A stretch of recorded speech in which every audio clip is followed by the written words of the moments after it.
Hey friends, thanks for tuning in and joining me for Love Month. Whether we love it or hate it, there's a lot of talk about all things love, particularly romantic love this month. You can't walk into any CVS or grocery store without being sort of hit over the head by pink and red and heart-shaped things. So I thought, why not use this season as a chance to share a lot of what has been on my mind and heart about all things love and dating and mating, etc. So for those of you who don't know me, who am I and why should you listen to me?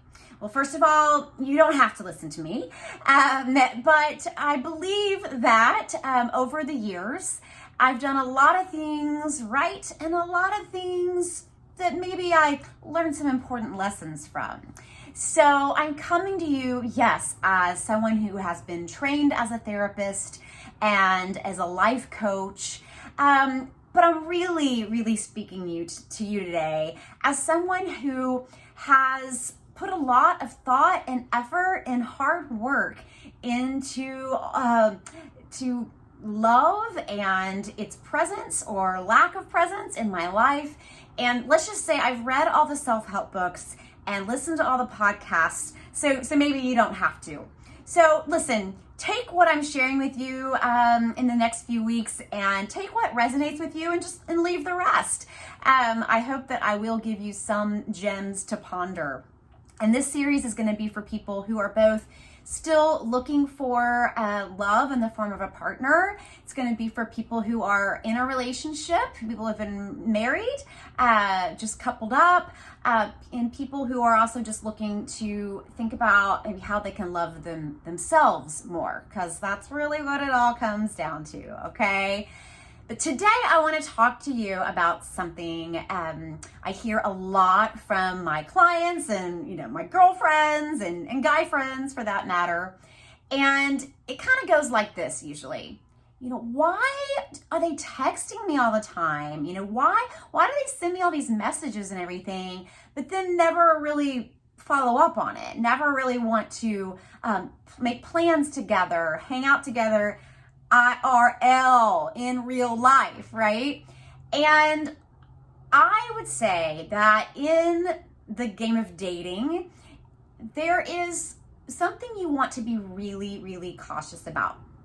You want to know the difference between attention and intention, okay? You get that? There's a big difference between getting attention from someone but them having intention.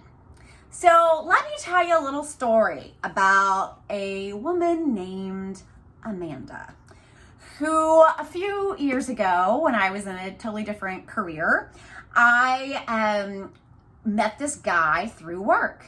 And we would hang out and talk kind of in the hallways and during downtime. And then before we know it, I guess we exchanged numbers. And we got into this really awesome texting relationship. And I say relationship because it really kind of felt like one. I mean, I knew kind of what he was doing on a daily basis, vice versa, what he was eating for lunch, if he was going to work out or not that night. He even would text me when he was on great adventures overseas in different countries. I would hear from him. So in my mind, you must like me, right? You must be interested, or why would you be texting me so much? Well, this went on for longer than I would like to admit, because it was fun and it was entertaining and I was getting attention. And so it didn't end until one of my very doesn't mince words kind of friends, we were out one night and we ran into him. And she asked him, probably after a couple of cocktails, but she just flat out asked him, I didn't know this, but she asked him, why do you do this? Like, why are you blowing up Amanda's phone all the time, but not really asking her out, not really doing anything? Like, what's up? And here's what he said. He said, I like Amanda, but I'm just not sure I like her enough or that much, which I'm taking the hint to really pursue, to really ask out and pursue a relationship with. Ouch, right? It did not feel good to hear that, but I can tell you what, it sure put an end to it. Right? It wasn't so much fun getting those texts anymore and entertaining him and keeping him from being bored sitting in an airport when I knew that it really wasn't going anywhere. But the thing is, I really should have known that before she had to ask that question, right? If someone is interested in you, they are going to pursue you with their time. Their actions are going to align. You are not going to be thinking, what in the world? I'm sorry, no one's too busy to actually get together if they're interested in you. So in this world, when we can just be, well, not to be crass, but sitting on the toilet and bored, texting people if we want, or just killing time in between meetings, or even on a trip that just kind of, no one to talk to maybe right then, so let's shoot some pictures. Let's not confuse that with intention. If it's not being backed up by prioritizing you, prioritizing time together, really attempting to get to know you by being together in person. And, again, we only have so many hours in the day, days in the week. And so the true indicator about whether somebody is truly interested in pursuing something intentional with you is if they are willing to give you their most precious resource, which is their time. And I mean time, not just texty time, real time that, they're putting other things aside to be with you. It's just the cold, hard truth. And I had to learn it kind of the hard way, but I'm glad I did, right? I'm glad I got that clear answer.